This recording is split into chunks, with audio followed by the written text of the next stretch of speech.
भगवान के जन्म का रहस्य जानकर ही व्यक्ति अपने भी जन्म और जीवन का रहस्य जान लेता है। वही मुक्ति, फिर लौटना नहीं होगा। और भगवान के कर्म का रहस्य, वहां कोई कर्ता नहीं है, फिर भी सब हो रहा है।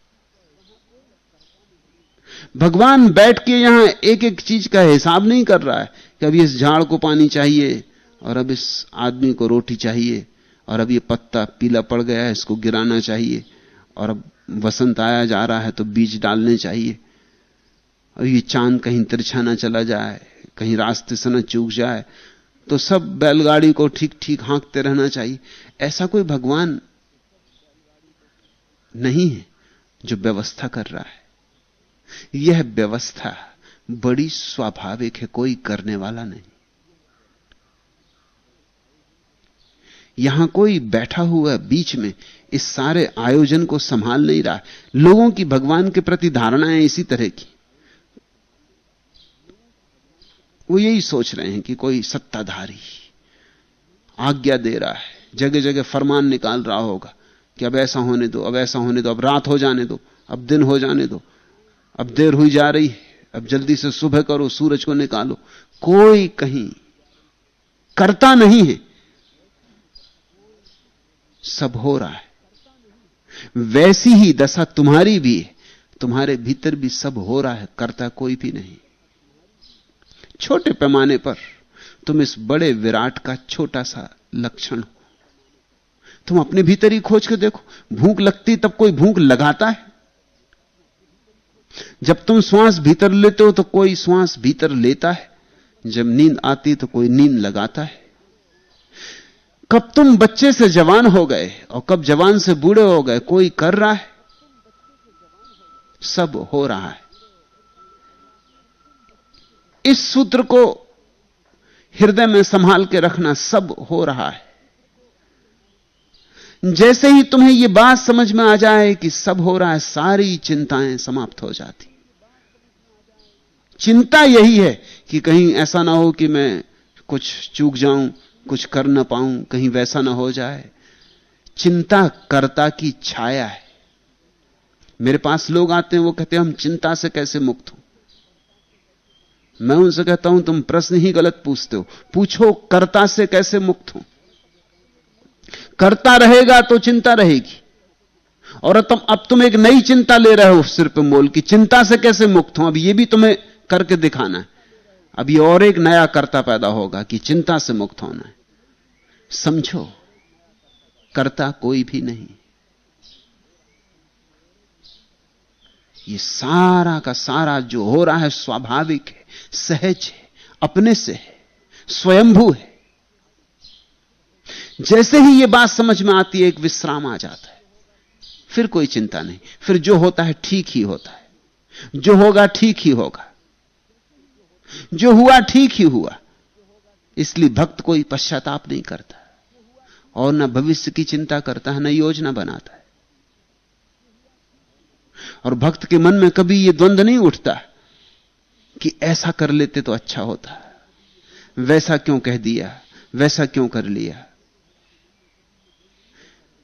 न भक्त ने तो छोड़ दिया अपने को विराट के साथ, अब जहां ले जाओ, जो करवाओ, जैसी उसकी मर्जी। और ध्यान रखना, ये सब भाषा की बात है। जब मैं कहता हूं जैसी उसकी मर्जी, वहां कोई है नहीं जिसकी मर्जी है। मर्जी हो तो वो चिंता से मर जाए। कब का भगवान मर गया होता? जरा सोचो, तुम एक छोटा सा घर संभालते हो, मरे जा रहे हो, आत्महत्या का विचार कई दफे उठने लगता है। घर तुम्हारा बड़ा छोटा सा, कुछ खास संभालना भी नहीं, एक पत्नी है, 2 बच्चे, इन्हीं को संभालना है, यही तुम्हें काफी सताए डाल रहे। आदमी 60-65 के पार होते होते सोचने लगता है, हे प्रभु अब उठा लो, अब बहुत हो गए, अब नहीं सहा जाता। हर चीज की सीमा होती है, किसी भी चीज को सीमा के आगे खींच दो, अड़चन शुरू हो जाती। अब न उसे रस है, जीवन के सब सपने देख लिए, सब व्यर्थ हो गए। जीवन के सब खेल खेल लिए और कुछ पाया नहीं। अब खाट पर पड़े पड़े सड़ने का क्या प्रयोजन है? और चिकित्सक उसे लटकाए रख सकते। ऑक्सीजन का सिलेंडर लगाया हुआ है, टांग बांधी हुई है, हाथ अटकाया हुआ है, ग्लूकोज लटकाया हुआ है, वो पड़ा है, वो उसको रख सकते हैं इसी हालत में। ये कोई जिंदगी है? वो पूछता है कि ये इसको जिंदगी कहने का क्या अर्थ है? मैं विदा होना चाहता हूं, लेकिन चिकित्सक को अधिकार नहीं है कि वो ऑक्सीजन बंद कर दे, क्योंकि चिकित्सक का जो नियम है वो पुरानी दुनिया से बना है, जब जीना ही मुश्किल था, नियम तब बना था, और अब जीने से ज्यादा जीना संभव हो गया। क्या दिव्यता है! करने वाला कोई नहीं और विराट घटता है, करने वाला कोई भी नहीं। वही तो कृष्ण अर्जुन को बार बार गीता में समझा रहे हैं कि तू करने वाला मत बन, तू होने दे, जो हो रहा है होने दे, तू उपकरण रहे, निमित्त मात्र, तेरी कोई जिम्मेवारी नहीं, तू अपने को बीच में मत ला, तू शुभ अशुभ का निर्णय मत कर। तू कौन? तू अपने को विदा कर दे, और फिर जो हो, जो परिस्थिति करवाए कर, वही शुभ है। फल की भी आकांक्षा मत कर, क्योंकि फल की आकांक्षा में कर्ता आ जाता है। कर्ता जीता ही फल की आकांक्षा से। मैं ऐसा करूं तो ऐसा होगा, मैं ऐसा करूं तो ऐसा मुझे मिलेगा, ऐसा करूं तो यह फल हाथ में आएगा। फल की आकांक्षा छोड़ दे। फल की आकांक्षा छोड़ते ही कर्ता का भाव चला जाता है। फिर प्रयोजन क्या है? जब फल की ही कोई आकांक्षा नहीं, तो जो भी होगा ठीक ही है। होगा तो ठीक है, नहीं होगा तो ठीक है। अगर तुम भी इस तरह जियो तो तुम्हारे जीवन में असाधारण दिव्यता आ जाए। थोड़ा इस तत्व का रस लेना शुरू करो। उठो बैठो, मगर न कोई उठने वाला हो, न कोई बैठने वाला हो। काम भी करो, दुकान पर भी जाओ, बाजार में भी, दफ्तर में भी, मगर न कोई करने वाला हो, न कोई जाने वाला हो। घर की देखरेख भी करो, जो भी दायित्व है सिर पर पूरा भी करो, लेकिन कोई करने वाला ना हो। दुनिया में दो उपाय हैं बोझ से मुक्त होने के। एक तो यह है कि दायित्व छोड़ दो। भगोड़ा सन्यासी वही करता है, वो दायित्व भी छोड़ देता। वो कहता है कि न रहेगा बांस न बजेगी बांसुरी, बात खत्म। पत्नी बच्चों को छोड़ के भाग गए जंगल, वो दायित्व छोड़ देता है। ये कोई असली सन्यास ना हुआ। असली सन्यास है दायित्व तो होने दो, कर्ता छोड़ दो, तो भी बोझ चला जाता है। वही असली क्रांति है। ये कोई असली क्रांति ना हुई। तुम अगर घर बच्चे छोड़ के भाग गए, ज्यादा देर ना लगेगी, पहाड़ की गुफा में भी बच्चे और पत्नी आ जाएंगे, किसी पहाड़ी स्त्री से लगाव बन जाए। तुम अपने से कहां जाओगे?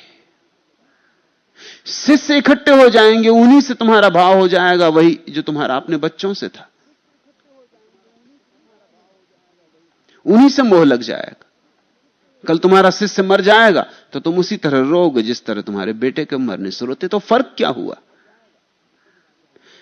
मकान छोड़ के चले गए, गुफा में बैठ गए, कल गुफा भूकंप आ जाए और गुफा टूट जाए तो तुम उसी तरह दुखी होगे जैसे मकान के आग लग जाने से हो जाते। भेद क्या पड़ा? तुमने स्थिति बदल ली, मन स्थिति तो वही की वही है। सब छोड़ के चले गए, एक भिक्षा पात्र ले गया और रात किसी ने गुफा से चुरा लिया, तो तुम्हारे सुबह मन में वही होगा, वही भाव उठेंगे जो किसी ने तुम्हारी तिजोरी खोल के सारा धन निकाल लिया होता तब उठते। कुछ भेद नहीं पड़ेगा। असली सन्यास कर्ता का त्याग है, दायित्व का नहीं। वही गीता का अपूर्व संदेश है। गीता ने जगत को ठीक सन्यास की पहली परिभाषा दी।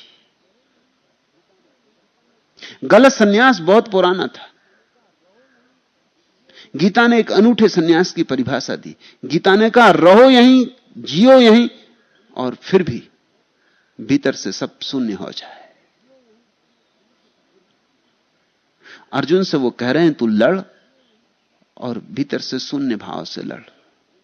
तू परमात्मा के हाथ में अपने को सौंप दे, परमात्मा नहीं समग्र के हाथ में अपने को सौंप दे, फिर उससे जो करवाना हो करवा ले।